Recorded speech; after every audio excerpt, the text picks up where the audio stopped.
everyone. I'm Ratih Luhur, the founder and director of InEconomics. It is my pleasure to welcome you today to another one of our InEconomic podcasts. We started our podcast just a few weeks ago in February this year with a visit to LinkedIn office for our leading economist Saul Eslake to have a chat with LinkedIn finance editor Misa Han. Since then, Saul has been discussing very interesting topic about Aukus and Australia's defense strategy with Rear Admiral Rowan Moffat. He has also discussed Australia's higher education dilemma with Emeritus Professor Brian Stoddart. Clearly, having these non-economist experts and thought leaders in our team have enriched our economics perspective. Today, Saul will discuss the key issues in our upcoming federal election, which will be followed by a discussion with Tim Murray about the economic modeling of the election. Hello, Saul. Thanks for joining me today. What do you think have been the key issue in this election campaign? Well, for some time, opinion polls have suggested that the issue of overwhelming concern to voters has been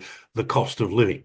That is, the inflation rate over the last 3 years. Opinion polls suggest that that's the major concern for over 70% of voters. And the second issue of concern for voters has clearly been housing, which is, of course, a dimension of the cost of living problem.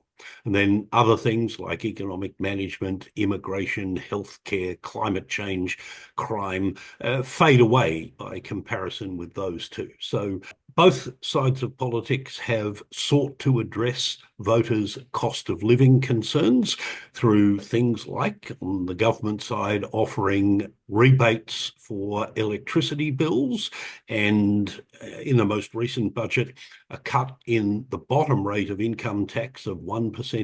Well, both parties are obviously trying to throw cash at voters. The government has spent quite a lot of money during its term in office offering rebates to people for, in particular, electricity bills. The first set of rebates they introduced in their first budget in October 2022 were targeted at low-income earners, pensioners, and people with social security, and that they would reintroduce the low and middle income tax offset, or Lamington, it was often referred to in Canberra circles, that was a feature of the stage 1 and stage 2 tax cuts of the Turnbull and Morrison governments, which were continued during COVID, but which were terminated by the Albanese government in its first year in office in 2022. They would reinstate that to offer a tax refund in effect of about $1,200 on average for people between about $50,000 and $140,000 of taxable income. That wouldn't be payable until July next year, and it would be a one-off payment, but that's the coalition's responses to cost of living pressures. On housing, both major parties have offered solutions that would primarily allow people to borrow more than they'd otherwise be able to.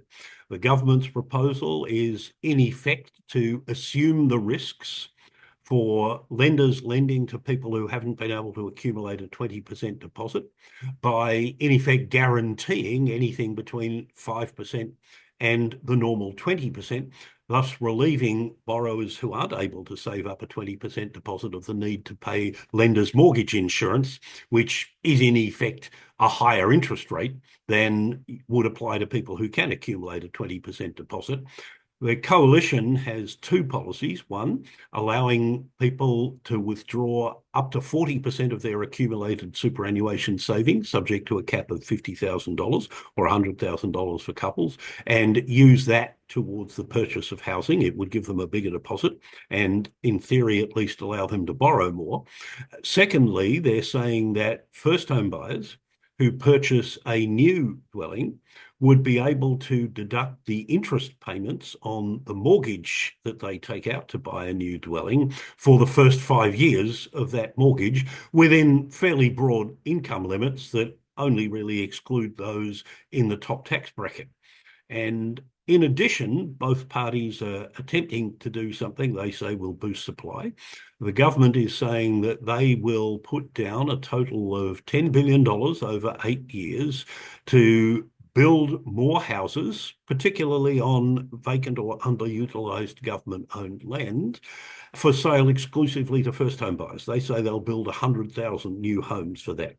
The coalition has offered $6 billion to speed up the provision of infrastructure in new housing estates, things like footpaths, roads, water supply, parks, sort of infrastructure that makes new housing estates more livable than they would be otherwise. That's obviously a more modest program, but both will help out the margin to boost supply. A lot of promises from both sides. And do you think the major parties have sufficiently addressed these issues of concerns?